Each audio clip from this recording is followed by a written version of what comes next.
নমস্কার, আপনারা দেখছেন বাংলা বার্তা ইউটিউব চ্যানেল। জানাবো আজকের বাছাই করা কিছু গুরুত্বপূর্ণ খবর। প্রধান সংবাদগুলি জানার আগে শুরুতেই দেখে নিন আজকের হেডলাইন্স। অযোধ্যায় যাওয়া রাম ভক্তদের জন্য বড় খবর, বদলানো হলো রামলালার দর্শনের সময়। দিল্লিতে 27 বছর বাদে ক্ষমতায় ফিরছে বিজেপি, ইঙ্গিত বুথ ফেরত সমীক্ষায়। লক্ষ্মীবার থেকে খনন শুরু, দেউচা পাঁচামি কয়লা খনিতে 100 বছর বিদ্যুতের অভাব হবে না।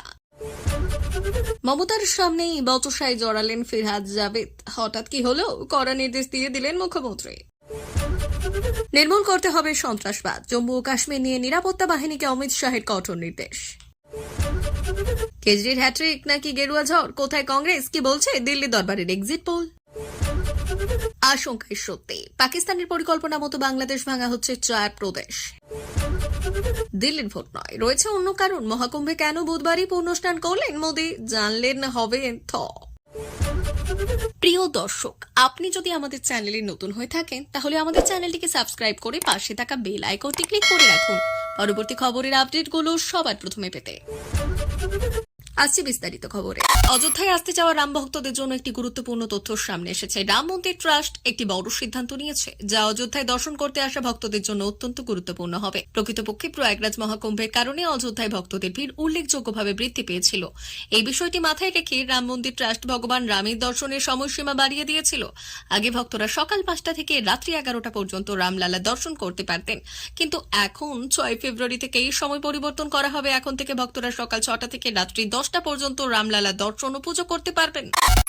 দেশের রাজধানী দিল্লিতে দীর্ঘ 27 বছর বাদে ফের ক্ষমতায় ফিরছে বিজেপি। বুধবার ভোট গ্রহণের পরে এমন ইঙ্গিত মিলেছে 4টি সংস্থার বুথ ফেরত সমীক্ষায়।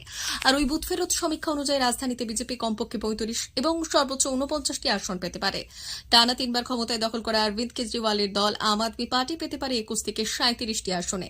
সবচেয়ে শোচনীয় হাল হল কংগ্রেসের। টানা 15 বছর ক্ষমতায় থাকা কংগ্রেসের ঝুলিতে যেতে পারে সর্বোচ্চ 3টি আসন। নির্বাচন কমিশনের বেঁধে দেওয়ার সময়সীমা পার হতেই বিভিন্ন সংস্থার তরফে বুথ ফেরত সমীক্ষা প্রকাশ করা হয়। আর সমীক্ষাতে আভাস মিলেছে পদঝড়ের। ম্যাট্রিজের সমীক্ষা অনুযায়ী বিজেপি পেতে পারে 35 থেকে 40টি আসন, পক্ষান্তরে আম আদমি পার্টি পেতে পারে 32 থেকে 37টি আসন।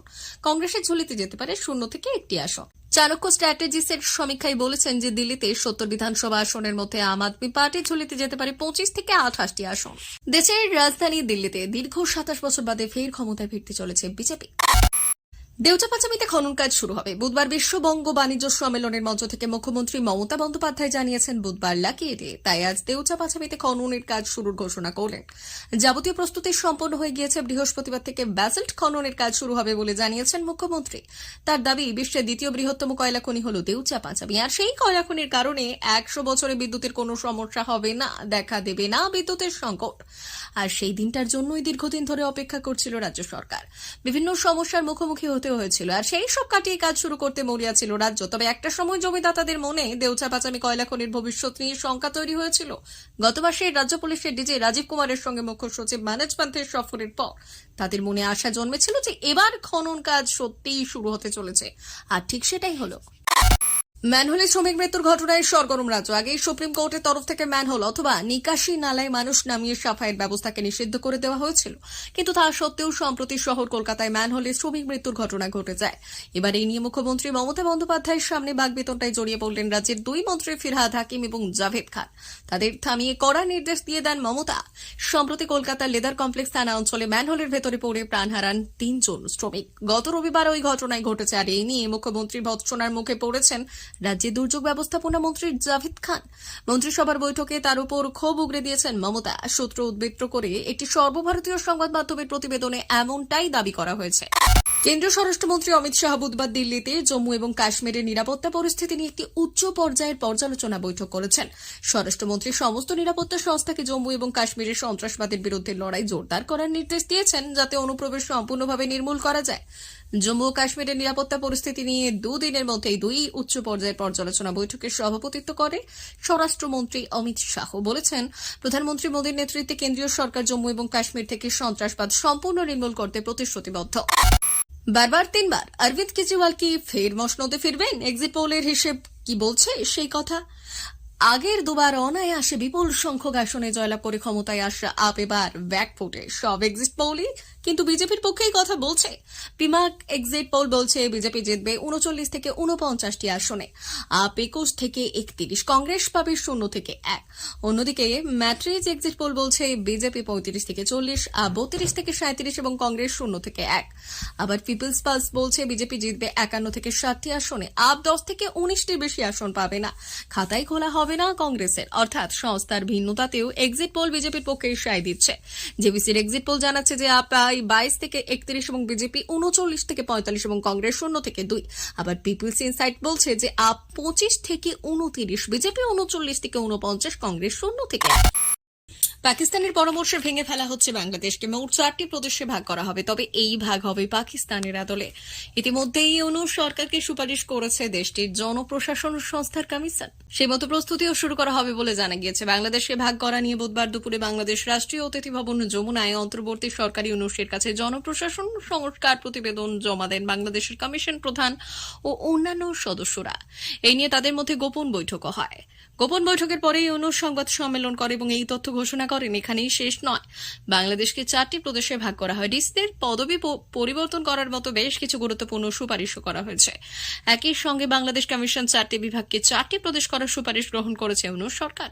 এর মধ্যে রয়েছে বাংলাদেশ কমিশন মন্ত্রণালয় এবং অধিদপ্তরের সংখ্যা কমানোর সুপারিশে বাংলাদেশ মন্ত্রণালয় 25টি এবং অধিদপ্তর 44টি করার প্রস্তাব রয়েছে।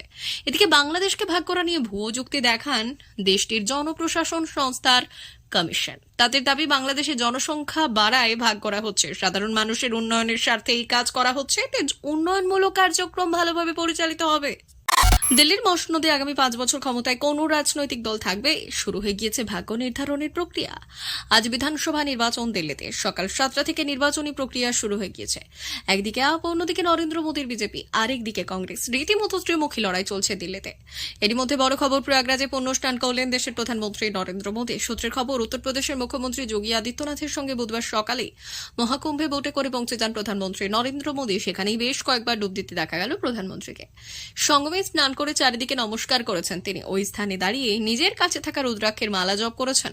এদিন গেরুয়া বসনে দেখা গেল প্রধানমন্ত্রী নরেন্দ্র মোদীকে। এই নিয়ে অবশ্য কটাক্ষ করতে ছাড়েনি বিরোধীরা। বিরোধীদের মতে আজ দিল্লিতে নির্বাচন চলছে, জেনে বুঝেই আজকে দিনটিকে পুণ্য স্নানের দিন হিসেবে বেছে নিয়েছেন নরেন্দ্র মোদী। ভোটারদের প্রভাবিত করার জন্যই ত্রিবেণী বক্ষে স্নান করেছেন বলে অভিযোগ করেছেন বিরোধীরা। যদিও প্রধানমন্ত্রী দপ্তর সূত্রে খবর, নমর পুণ্য স্নানের সঙ্গে রাজনৈতিক সংযোগ নেই। তবে হঠাৎ আজকের দিনটিকে কেন পুণ্য স্নানের দিন হিসেবে বেছে নিলেন প্রধানমন্ত্রী? বিরোধীদের কথা একের পর এক অভিযোগ রীতিমতো উড়িয়ে দিয়েছে বিজেপি নেতৃত্ব। আজকে দিনটি বিশেষ, নেপথ্যে রয়েছে এক অন্য মাহাত্ম্য। বিজেপি সূত্রে জানা গিয়েছে আজ মাঘী অষ্টমী তিথি পড়েছে এবং মহাভারতের কাহিনী বলছে ভীষ্ম প্রাণ ত্যাগ করেছিলেন আজকের দিনে। তাই তো পুণ্য স্নানের দিন হিসেবে আজকে দিনটি বেছে নিয়েছেন প্রধানমন্ত্রী নরেন্দ্র মোদী।